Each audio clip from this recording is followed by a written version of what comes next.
सबैजनालाई जय मसी। फेरि पनि आज चाहिँ म तपाईँको बिचमा केही कुरा भन्न गइरहेछु। सबैजनाले क्रिस्चियन धर्म परिवर्तन गर्यो भनेर भन्नुहुन्छ, तर यो चाहिँ धर्म परिवर्तन होइन, यो चाहिँ जीवन परिवर्तन रहेको छ र गरेको छु मैले चाहिँ। किनभनेदेखि मेरो जीवन गवाई हजुरहरूको बिचमा छोटो थोरै लिएर आएको छु। किनभनेदेखि चाहिँ आज चाहिँ यो गुड फ्राइडे त्यसै कारणले अलिकति मेरो जीवनमा भएका थोरै गवाईहरू हजुरहरूको बिचमा सेयर गर्नु गइरहेको छु, अर्थमा सम्झिनलाई।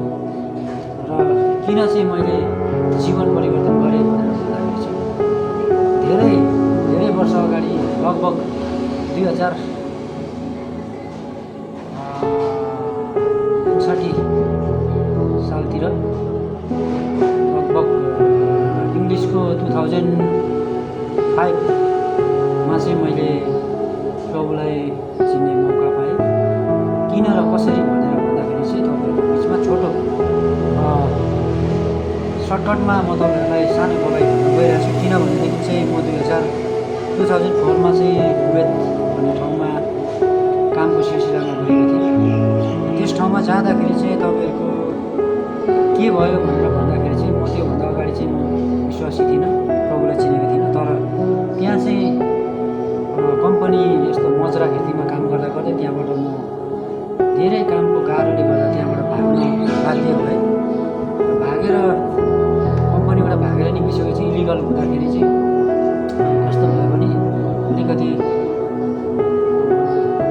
झै झगडा भएको कारणले चाहिँ त्यस ठाउँमा पुलिसले मलाई पक्रिन पुग्यो र पक्रेर लगभग जेलमा त्यस्तै 6 देखि 7 महिनासम्म म जेलमै बसिरहेँ।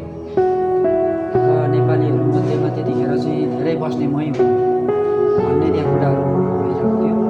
धेरै व्यक्तिहरू थिए, धेरै मानिसहरू थिए त्यो जेलमा, 10-15 हजारजना मान्छेहरूको बिचमा म पनि परेको थिएँ। र त्यहाँभित्र धेरै कुराहरूको गाह्रो सतावटहरू, कुटाइ पिटाइदेखि धेरै कुरा, खानु बस्नु सुत्ने ठाउँहरू अब जेलमा तपाईँहरूको बिचमा अब बोतलको सिरानीहरू लाएर कतिखेर झगडा हुन्छ, खाना लाइनमा बसेर खानु पनि नपाउने, अब नयाँ नयाँमा धेरै गाह्रोहरू भोगिरहेको कुरा थियो। तर कस्तो भयो भनेदेखि चाहिँ अचानक एक दिन यस्तो खालको एउटा वातावरण आयो कि राति त्यहाँबाट निकालेर मलाई गाडीमा हालेर लगेको थियो। कहाँ लग्यो के लग्यो मलाई थाहा भएन, 3-4 घन्टाको बाटो टाढो लग्यो। त्यतिखेर चाहिँ मैले सोचेँ मेरो आफ्नो आफन्त कोही पनि रहेन रहेछ, थिएन। र मलाई कहाँ लाँदैछ के गर्दैछ मलाई थाहा छैन। र प्रभुको क्रिस्चियनको विषयमा त्यतिखेर मैले थोरै अलिअलि कता सुनेको थिएँ। र मैले त्यतिखेर मलाई अचानक याद आयो कि म केही पनि जान्दिनँ, मलाई कहाँ लाँदैछ। मैले सोचेँ अब नादै लगेको होला, हुन्छ भने मलाई बचाउनुहोस् यीशु भनेर मैले त्यति भने। लाँदै 3-4 घन्टा पछाडि एउटा जेलमा लगेर राख्यो। त्यस पछाडि धेरै त्यसरी जेलहरू पनि सर्दै लास्टमा एउटा ठुलो जेलमा आइपुगेपछि चाहिँ त्यहाँनिर चाहिँ जम्मा टोटल गरेर लगभग त्यस्तै 7 महिना 20-25 दिन भएको थियो। र त्यस बेला चाहिँ कस्तो रहेछ थियो भनेदेखि चाहिँ त्यहाँ चाहिँ अब पासपोर्ट छैन, केही छैन, मेरो केसहरू पनि अब त्यो सायद नेपाल फर्किन नसक्ने अवस्था थियो। किनभने त्यो मालिकले धेरै केसहरू हालिदिएको रहेछ, म कम्पनी छोडेर भएको कारणले।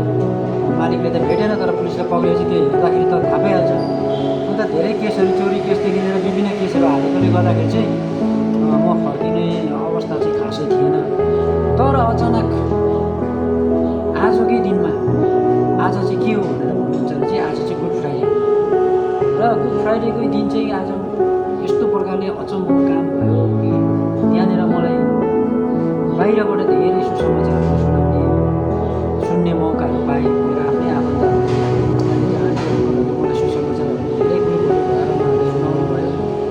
कारणले मैले विश्वास गर्दै गएपछि जेलभित्रको धेरै कुराहरू फाइदा, बस्ने खाने सुत्ने ठाउँहरूदेखि लिएर विभिन्न कुराको फेसिलिटीहरू राम्रो पाएँ। त्यहीँभित्रै ड्युटीहरू पनि पाएँ मैले। जब मैले प्रभुलाई विश्वास गर्दै गएँ, अलिअलि अब सुसमाचार सुन्दै त्यो पालन गर्दै जाँदाखेरि चाहिँ धेरै कुराहरू त्यहाँनिर सहुलियत हुँदै गयो र फाइदा हुँदै गयो र मेरो जीवन पनि हल्का परिवर्तन हुँदै गयो। त्यहाँनिर मैले सोचेँ मैले बाटो र जीवन सत्य चाहिँ यही रहेछ भनेर मैले बसिरहेको थिएँ अनि जानी नजानी प्रार्थनाहरू गरिरहेको थिएँ। तर अचानक आजको दिनमा जसरी प्रभु यीशु ख्रीष्टलाई कल्वरी डाँडाको क्रुसमा टाँगिएको हुन्छ र अर्को बरब्बालाई चाहिँ बरब्बा पनि त्यहीँनिर टाँगिएको हुन्छ, तर निर्णय हुन्छ आज यो गुड फ्राइडे दिनै आज यीशु ख्रीष्टलाई छोड्ने कि बरब्बालाई छोड्ने।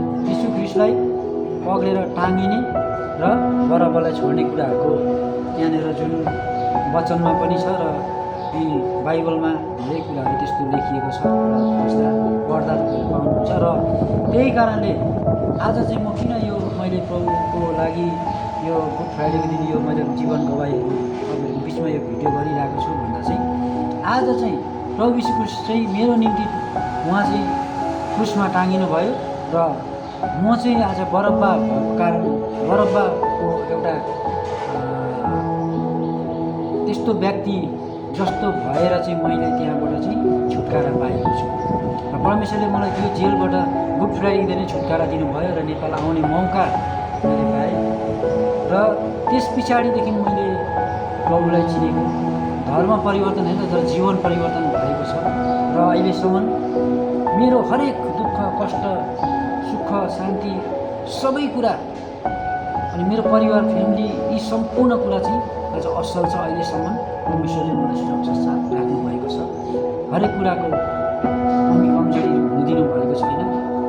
र आज किन चाहिँ यस्तो छ भने चाहिँ मान्छेले कति मान्छे व्यक्तिहरूले बुझेका हुँदैनन्, त्यो नबुझेको कारणले चाहिँ विभिन्न कुराको आरोपहरू लगाउने अनि भेदभाव गर्ने यस्ताहरू छन्। तर उहाँहरूलाई पनि त्यो दोष छैन कि उहाँहरूले किनभने बुझ्नुभएको छैन, बाइबलहरू पढ्नुभएको छैन। जब बुझ्नुहुन्छ तब चाहिँ उहाँहरूले असल जीवन जिउनुहुन्छ भन्ने मेरो भनाइ छ।